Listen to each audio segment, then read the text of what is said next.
मैं तो कहता हूँ कुर्सी है तुम्हारी है, जनाजा तो नहीं है। कुछ कर नहीं सकते तो उतर क्यों नहीं जाते। अल्लाह वतन को जो मेरे लूट रहे हैं, ये देश के गद्दार हैं, मर क्यों नहीं जाते। मुझे खान से एतराज़ नहीं होगा, लेकिन खान के आसपास बैठे हुए साइकोफेंट्स, चेले चापलूस जो मुशर्रफ के दौर में भी थे, उन्होंने मुशर्रफ को तबाह किया था पुट्ठे सीधे मशवरे देके।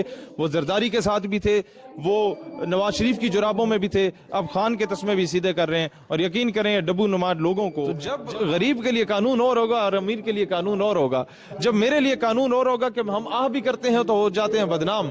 मस्जिद वजीर खान के बाहर अगर मैं एक सरकारी वजीर को जाके बोलता हूँ कि मस्जिद के बाहर नाचना नहीं है, तुम्हारा घर है उधर जाके नाचो। बिस्मिल्लाहिर्रहमानिर्रहीम, अस्सलाम वालेकुम। आप देख रहे हैं एफके मीडिया प्रोडक्शन और मैं हूँ आपका मेज़बान फरहाद खान। नाजरीन, इस वक्त हम मौजूद हैं रावलपिंडी आर्ट्स काउंसिल में और मेरे साथ स्टूडेंट लीडर, और वो लीडर जिनसे बहुत ज़्यादा स्टूडेंट जो हैं बहुत ज़्यादा प्यार करते हैं। वो प्यार क्यों करते हैं? आप जानते हैं कि हमारे मुल्क में बहुत सारे मसाइल हैं और जब भी कोई मसला होता है तो शहीर सियालवी साहब हमेशा सफ़े अव्वल में खड़े होते हैं। इस वजह से हमारे स्टूडेंट्स, सीनियर, बुजुर्ग सारे जो है वो इनसे बहुत ज़्यादा प्यार करते हैं। अल्लाह ताला इनको और इज़्ज़तों से नवाजे।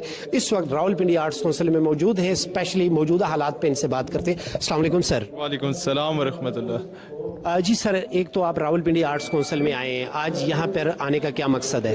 आज हमारे पश्तून दोस्तों ने एक तंजीम बनाई थी, एक्शन ऑर्गेनाइजेशन, उनका यौम तासीस था, तो उन्हें खिराज तहसीन पेश करने आए, यह पैगाम देने आए कि हम पहले मुसलमान हैं, फिर पाकिस्तानी हैं, फिर हम पंजाबी पश्तून जो भी हैं, लेकिन हम एक चीज़ हमेशा से बात पंजाब के हर कोने में जाकर कहते हैं कि जब तक एक रेडी लगाने वाला पठान, एक मजदूरी करने वाला पठान, उसको तुम पंजाब में अपने सीने से नहीं लगाते, पाकिस्तान मुस्तहकम नहीं होगा।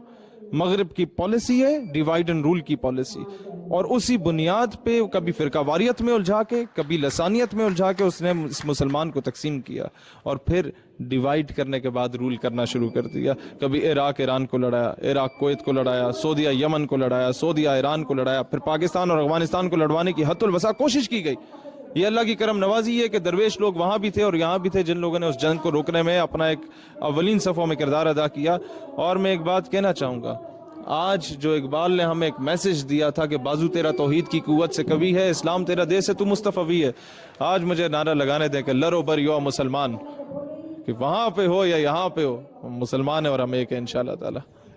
शहीर भाई, आप माशाल्लाह नॉलेज रखते हैं और आप भी पाकिस्तानी हैं। वैसे तो आप माशाल्लाह बहुत ही अच्छी फैमिली से हैं, हो सकता है आपको महंगाई फील ना होती हो जितनी हमें हो रही है। ये तो अब आप बताएंगे। तो मुझे पता है ये डीजल किस तरह मैं पूरा कर रहा हूँ, और ये हमें हमारे अब्बा जी ने वो बना बनाया इस तरह नहीं करके दिया। हमें अब्बा जी ने कहा कि तुमने अगर ये फील्ड खुद चुनी है तो अपनी नौकरी करोगे, उसमें जो तुम्हें टीचिंग की एक पे मिलती है उसी पे गुजारा करो, और वो मेरी तनख्वाह सारी उस पे लगती है, गाड़ी की डीजल पे, इधर प्रोग्राम्स में आने जाने पे। और जो राशन पानी है वो बुजुर्गों की मेहरबानी है कि वो वहाँ मतलब घर जाके उनके पास खाना खा लेते हैं। नया पाकिस्तान, ये नया पाकिस्तान बहुत महंगा पड़ गया हमें। ये दोस्त नाराज़ होंगे कुछ, लेकिन मसला ये है कि हमें ना भुट्टो का पाकिस्तान चाहिए, ना याहिया का पाकिस्तान चाहिए, ना खान साहब का। हमें कायदे आज़म का पाकिस्तान चाहिए जो मुकम्मल पाकिस्तान है। ईस्ट पाकिस्तान भी, वेस्ट पाकिस्तान भी, जूनागढ़ भी, आसाम भी, हैदराबाद, दक्कन भी, तेलंगाना भी, और हम लोग वो नक्शा पूरा करके रहेंगे इंशाअल्लाह ताला। जहाँ तक महंगाई का मामला है, लोगों ने अपनी ज़मीनें बेच के, गाय भैंसें बेच के अपने बच्चों को पढ़ाना था, वो पढ़ाने से भी कासिर रह गए कि बच्चे को 2 वक्त की रोटी नहीं मिल रही।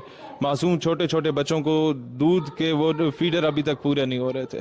तो अब ज़रूरत इस अमर की है कि जो बार बार ये कर्जे ले रहे हैं वो कर्जा लेना छोड़ें, मगरब की गुलामी करना छोड़ें। आपके पास नेचुरल रिसोर्सेज हैं। डॉक्टर एक्यू खान, जिसका तुमने जनाजे को इतना कंट्रोवर्शियल बनाने की कोशिश की, जिनके जनाजा उस टाइम पे रखा गया जब तुम्हें पता था कि यार इस्लामाबाद में जनाजा हो रहा है, तो मैं नहीं पता कि वहां पर किस टाइम ओले पड़ने, किस टाइम बर्फ वो होना है। एक आम से ऑफिसर के बच्चे की शादी होती है तो वो 6 दिन पहले से वेदर फोरकास्ट देखी जाती है, अरेंजमेंट होती है। यहाँ कोई अरेंजमेंट नहीं थी नेशनल हीरो की।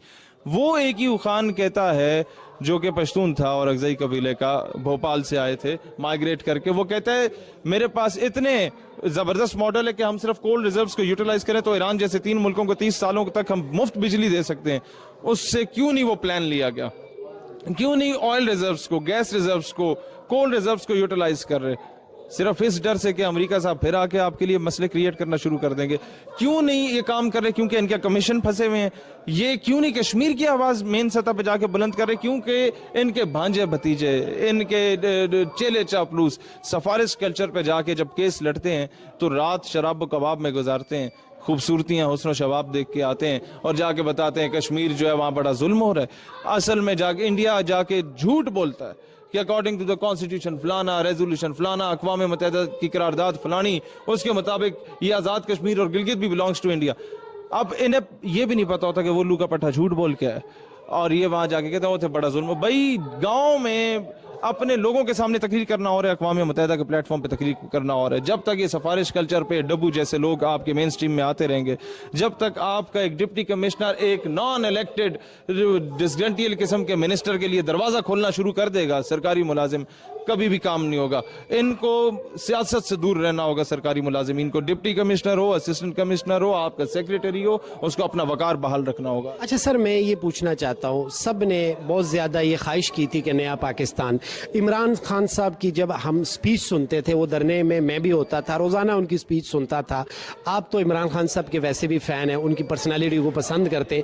اب تھوڑا سا ذرا یہ بتا دیجئے، آپ نے فین بنا دیا. 3 سال ہو گئے نیا پاکستان ابھی بنا نہیں ہے. تو اب جب 2 سال ہم مزید گزاریں گے عمران خان کی گورنمنٹ میں تو کیا ہوگا؟ فیوچر کیا دیکھ رہے ہیں 2 سال میں؟ میں تو کہتا ہوں کرسی ہے تمہاری، ہے جنازہ تو نہیں ہے. کچھ کر نہیں سکتے تو اتر کیوں نہیں جاتے؟ اللہ وطن کو جو میرے لوٹ رہے ہیں، یہ دیس کے غدار ہیں، مر کیوں نہیں جاتے؟ مجھے خان سے اعتراض نہیں ہوگا، لیکن خان کے آس پاس بیٹھے ہوئے سائیکو فرینڈز، چیلے چاپلوس جو مشرف کے دور میں بھی تھے، انہوں نے مشرف کو تباہ کیا تھا پٹھے سیدھے مشورے دے کے. وہ زرداری کے ساتھ بھی تھے، وہ نواز شریف کی جرابوں میں بھی تھے، اب خان کے تسمے بھی سیدھے کر رہے ہیں. اور یقین کریں یہ ڈبو نماد لوگوں کو جب آپ ملک بدر کر کے ہندوستان بھیج دیں گے تو یہ مودی کی کابینہ میں بھی ایڈجسٹ ہو جائیں گے. اتنی اچھی چاپلوسی کرتے ہیں. تو ایسے لوگوں سے جب تک خان نجات نہیں پائے گا تو نہ خان کی پارٹی سروائیو کرے گی، نہ پاکستان جو ہے وہ اس مقام پہ پہنچے گا جو ہم پہنچانا چاہتے ہیں. اب آپ تھوڑا سا یہ بتا دیں کہ کنٹینر میں جو آپ نے اپنی قوم کے ساتھ بہت سارے وعدے، بہت سارے پرومسز کیے، آپ کی نظر میں کوئی ایک پرومس بھی جو ہے وہ پورا ہوا؟ ہاں، انہوں نے کہا تھا میں ان کو رلاؤں گا. وہ نواز شریف تو نہیں رویا، وہ وہ عوام کا کہا تھا میرا خیال ہے. وہ نواز شریف تو 2 سال سے مرا ہوا ہے، ابھی تک جا کے دوائی لے کے واپس نہیں آیا. یہ تو حساب ہم نے انگلینڈ سے لینا تھا لیکن وہ نکل گیا ورلڈ کپ سے. لیکن اینی ہاؤ خان صاحب سے بڑی مایوسی ہوئی ہے. لیکن پھر میں نے کہوں گا کہ for the well being of Pakistan, for the betterment of Pakistan, I must say کہ مسٹر خان یہ اپنے چیلے چاپلوسے سے جان چھڑائیں. انہوں نے مشرف کی طرح آپ کو بھی تباہ کرنا. کس پہ تہمت لگائیں گے؟ کس پہ الزام لگائیں گے؟ پہلے تو کہا یہ چور ہے، وہ چور ہے، اب کون چور ہے؟ اچھا سر، ایک اور بات ہے، ہمارے جو پی ٹی آئی کے جو معزز کارکن ہیں وہ ہمیشہ ایک بات کرتے ہیں کہ وہ جو ہے ایماندار آدمی ہے. آپ مجھے یہ بتا دیں، کیا وزیر اعظم کے لیے صرف ایماندار ہونا ان کو کوئی ایکسپیرینس یا اور اس کے علاوہ بھی ضروریات ہے، یا صرف ایماندار ہونا اور ہی ضروری ہے؟ تو ہم ایک مسجد کے امام کو وزیر اعظم کیوں نہیں بنا لیتے؟ یہ تو آپ نے سوال میں جواب خود دے دیا. بات یہ ہے سر کہ ایمانداری ہونا ضروری ہوتی ہے، کرپٹ نہ ہو یہ بھی ضروری ہوتی ہے، لیکن بندے کو تھوڑا بہت ایکسپیرینس ہونا چاہیے، بندے کو تھوڑی بہت نو ہاؤ ہونی چاہیے. اپنے دفتر سے باہر نکل کے بھٹو عوام میں نکلتا تھا. بھٹو سے میرے لاکھ اختلاف ہے بنگلہ دیش کے معاملے میں. راجہ بازار آتا تھا وہ لوگوں سے سوال کرنے، وہ لیاری کے بازار میں جاتا تھا لوگوں سے سوال کرنے، وہ پشاور کے بازار میں جاتا تھا عوام سے سوال کرنے اور پوچھتا تھا تمہارے مسائل کیا ہیں، اور اس پہ پھر بحث کرتا تھا، اس پہ پھر سبسڈی دیتا تھا، اس پہ پھر عوام کو ریلیف دیا جاتا تھا. یہ کیا کر رہے ہیں ان لوگوں نے؟ عام آدمی کو کرپشن پہ پکڑیں گے، ان کے دائیں بائیں جو بڑے بڑے مافیاز بیٹھے ہوئے، کوئی شوگر مل کی صورت میں، کوئی پراپرٹی ڈیلرز کی صورت میں، ان مافیاز کو انہوں نے آج تک نہیں پکڑا. تو جب غریب کے لیے قانون اور ہوگا اور امیر کے لیے قانون اور ہوگا، جب میرے لیے قانون اور ہوگا کہ ہم آہ بھی کرتے ہیں تو ہو جاتے ہیں بدنام. مسجد وزیر خان کے باہر اگر میں ایک سرکاری وزیر کو جا کے بولتا ہوں کہ مسجد کے باہر ناچنا نہیں ہے، تمہارا گھر ہے ادھر جا کے ناچو، ایک اتنی سی بات پہ مجھ پہ پرچہ ہو جاتا ہے کہ یہ ریاست کے معاملات میں دخل اندازی دے رہا ہے، کار سرکار میں مداخلت کر رہا ہے. یعنی سرکار وہاں تہجد پہ بیٹھی ہوئی تھی جو میں جا کے مداخلت کر آیا ہوں اور سرکار کو تہجد سے اٹھایا ہوں. مطلب نان سینس کیے جا رہے ہیں اس گورنمنٹ میں. آپ دیکھیں مجھ جیسا بندہ جو اس وقت پاکستان کا پرچم بلوچستان میں اٹھاتا تھا، جب لوگ کی ٹانگیں کانپا کرتی تھیں، मुझ जैसा बंदा जो उस वक्त जाके उसने पाकिस्तान का परचम एक एक पठान पंजाबी को एक प्लेटफॉर्म पे लाके किया जब ये आपस में लड़ रहे थे, उस बंदे का आईडी कार्ड ब्लॉक हो गया, मेरा नाम ECL में डला रहा 6-7 महीने। मेरा इन लोगों ने एक गांव से दूसरे गांव जाता था तो मुझे अपने लोकल पुलिस स्टेशन से इजाजत लेनी पड़ती थी, 4 शेड्यूल में डाल दिया, 780A के इन्होंने पर्चे कर दिए, 11X3 के पर्चे कर दिए, इंस्टिगेट करने वाले 505B के पर्चे कर दिए। मतलब जब मैं अदालत में जाता था बाहर पुलिस वाले तस्वीरें बना रहे होते थे कि हम आपके बड़े फैन हैं, फॉलोअर्स हैं, और जब उन्हें पता चलता था कि ये 780A का मुल्जिम आ रहा है, ये 4 शेड्यूल आ रहा है, तो उनकी नजरें भी झुक जाती थी कि यार आफरीन है इस मुल्क के निजाम पे कि किन किन लोगों को किन किन खातों में डाला हुआ है। इधर वजीर दाखिला बलूचिस्तान साइटेशन लिखता है कि जी इसका नाम तमगा इम्तियाज के लिए रिकमेंड किया जाए कि इसने दहशतगर्दों के खिलाफ नजरियाती जंग लड़ी है, और यहाँ इनके डब्बू हजरात मेरा नाम दहशतगर्दों की लिस्ट में लग जाते हैं, यानी कि मैंने अपने खिलाफ जंग लड़ी। आप भी मुहब्बे वतन हैं, हम सब अपने प्यारे वतन पाकिस्तान से प्यार करते हैं। अच्छा, अब सर जरूरत इस चीज की है, जैसे बहुत सारे लोग हमें कहते हैं अगर इमरान खान नहीं तो नेक्स्ट ऑप्शन क्या है, आप क्या समझते हैं हमारे पास लीडर्स का फुकदान है? तालीमी इदारों में बंद करो ये जो बैन लगाया हुआ है तलबा तंजीमों पे। मैं आपको हर कॉलेज यूनिवर्सिटी से इमरान खान से अच्छे 6 लीडर पैदा करके दिखा सकता हूँ। हर क्लास में लीडर बैठा हुआ है, उसे मौका नहीं मिल रहा। वही नवाब वडेरे चोर मिरासी का बच्चा जो है, वो चोरों चक्कों के बच्चे जो है, नवाबों वडेरों जागीरदारों के, वही जद्दी पुश्ती आ रहे हैं। वही थरपारकर में बच्चों को पीने का साफ पानी नहीं मिल रहा, और बिलावल साहिबा और उनकी बहनें जो हैं वो लाखों का खाना उनके कुत्तों के लिए आ रहा है। गंदम अमीर शहर की होती रही खराब बेटी मगर गरीब की फाकों से मर गई, और गरीब शहर तरसता है रोटी के टुकड़े को, अमीर शहर के कुत्ते भी राज करते। तो ये निजाम चल रहा है यहाँ पर। तो ये जब तक इन चोरों डाकुओं लुटेरों से आप निजात नहीं पाते, जब तक ये जद्दी पुश्ती गुलामी नहीं छोड़ते, आप ये नई लीडरशिप नहीं ला सकते। लीडरशिप मौजूद है हर सूरत में। अच्छा सर, आप ये बात करते हैं कि नई लीडरशिप आ सकती है, आप मुझे ये बताएं हमारे मुल्क में एक रेडी वाले का तालीम याफ्ता बेटा कैसे आएगा सियासत में? क्योंकि आपको आज की सियासत का बता देता हूँ सोल्यूशन। हम लोग इंशाल्लाह नेक्स्ट ये 2023 के इलेक्शन में अपनी पार्टी लेके आ रहे हैं असेंबली में, इंशाल्लाह ताला अल्लाह करम नवाजी फरमाए। तो हम लोग पहला जो कानून लाएंगे वो ये होगा कि तमाम सरकारी मुलाजिमीन पे लाजिम किया जाएगा, मेट भी है सिपाही, मेट भी है जनरल, मेट भी है ड्राइवर, मेट भी है मिनिस्टर, वो सब पे लाजमी होगा कि वो अपने बच्चों को सरकारी स्कूलों में पढ़ाएं।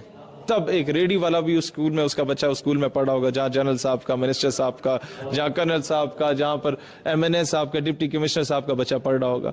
तो दोनों को म्यारी तालीम मिलेगी, फिर तालीम पे फोकस होगा। सर ये it's not a big deal, आप रोला डालना शुरू करें। हम तो 6 घंटे धरना देकर OIC का इजलास बुलवा लेते हैं। ये तो पाकिस्तान में एक छोटी सी करारदाद मंजूर करानी है, हम डंके की चोट पर मंजूर कराएंगे इंशाल्लाह। अच्छा सर, अभी ये है कि 2 साल मौजूदा गवर्नमेंट के रह गए हैं और महंगाई है जो रुकने का नाम नहीं ले रही। अगर एक जगह पे रुक जाती, 200 आप कर दे पेट्रोल, लेकिन करके रुक जाए और फिर बजट का इंतजार करें, ऐसा नहीं। क्या फ्यूचर देखते हैं? और आप भी हमें इमरान खान साहब की तरह कहते हैं कि घबराना नहीं है। नहीं, अब घबराना शुरू कर दें बिल्कुल घबराना शुरू कर दें। और अभी इन पे एतमाद हमें नहीं रहा कि खान साहब पे शायद थोड़ा बहुत रह जाए, इनके चेले चापलूसों पे बिल्कुल नहीं रहेगा। बिल्कुल इस कौम को घबराना चाहिए, अपनी नस्लों की फिक्र करनी चाहिए, और नेक्स्ट टाइम किसी बंदे के पुत्र को इलेक्ट करना चाहिए। नेक्स्ट गवर्नमेंट किसकी देख रहे हैं? नेक्स्ट गवर्नमेंट अब मैं प्रिडिक्शन करूंगा तो हमें तो वोट नहीं मिलेगा ना, फिर वो तो भाई साहब जिस पर नजर करम फरमाएंगे वो थोड़ा बहुत हमें पार्टी बनाने से पहले बैन ना लगवाइएगा। अल्लाह रहम करे जी। हमारे साथ मौजूद थे शहीर सियालवी साहब, आप स्टूडेंट लीडर हैं और इस वक्त भी इनकी बहुत ज़्यादा मसरूफियात हैं, इनके बहुत ज़्यादा फ़ैन यहाँ पर मौजूद हैं जो इनसे मिलना चाहते हैं। हमने इनसे 5 मिनट लिए लेकिन हमने ज़्यादा ले लिए। फिर नहीं सर, आप हमारे भाई हैं और ये हम तो आपके शुक्रगुजार हैं, आपकी वजह से हमारा पैगाम लोगों तक पहुंच रहा है। अल्लाह आपको जिंदगी दे। बहुत शुक्रिया सर, थैंक यू सर।